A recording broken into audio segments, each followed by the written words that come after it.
alive. It is Sunday the 25th of February 2024. It's to be my mum's birthday. Happy birthday, Mum. I'm reading out extracts out of Speaking from the Heart, Ethics, Reincarnation and What It Means to be Human.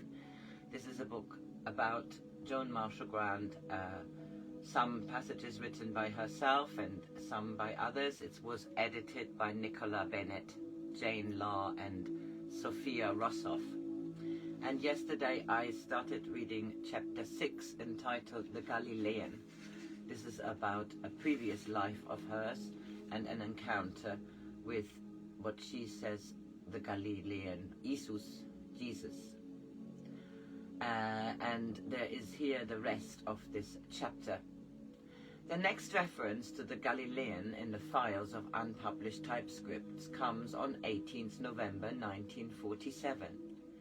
That evening, Treliden was crowded, this is in Cornwall, Treliden was crowded with family and guests, and Joan had been asked to psychometrize a little Egyptian statuette that her niece, Susan Allison, had given as a wedding present.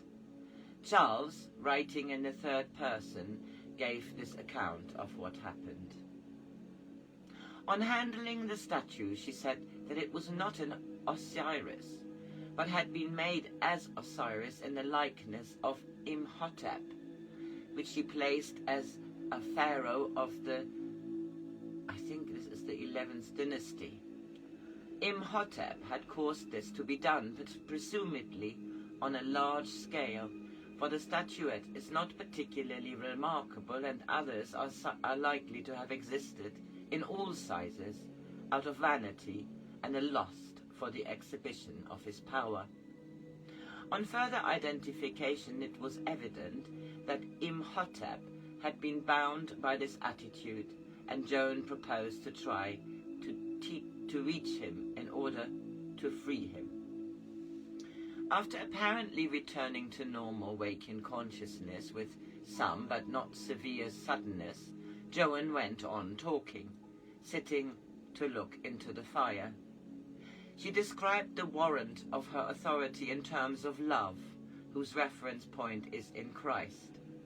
She described incidents in relation to Jesus, which exemplified this principle, and that her own pre-persona, Mary Magdalene, was present at the marriage at Cana.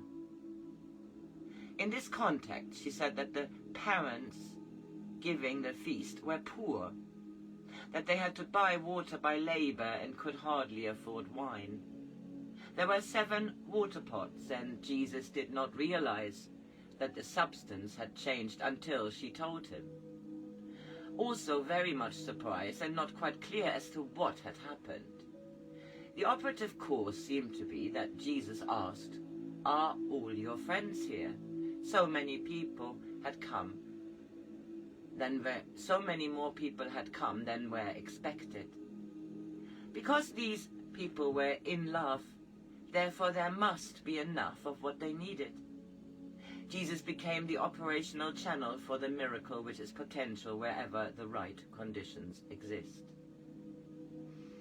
After some considerable time, Charles saw that she was getting tired, and that the degree of dissociation was still very high. He therefore brought down the level again to normal waking consciousness, or rather, not again, for by this time it was evident that the first return to normal had been deceptive, the level having remained too high for memory association, or memory. These notes are written without opportunity to ask her now, the day after how much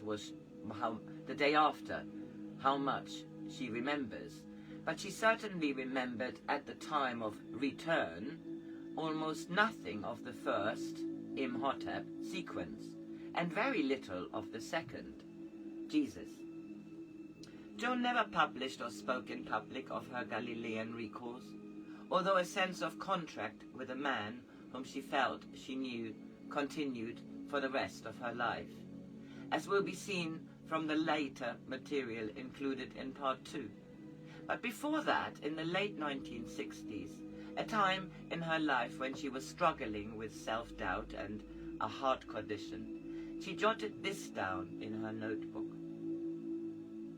I have at last discovered something which has confused me and made me afraid since I was a very small child.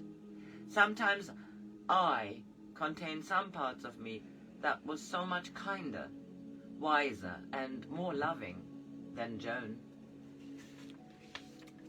When I'm Mary, or Mary, the beloved of, and do healing or blessing as Mary used to do, Mary feels the anguish of loneliness which she suffered when after his death, by his instruction, she lived to be 65 years old. This loneliness is not the loneliness of Joan.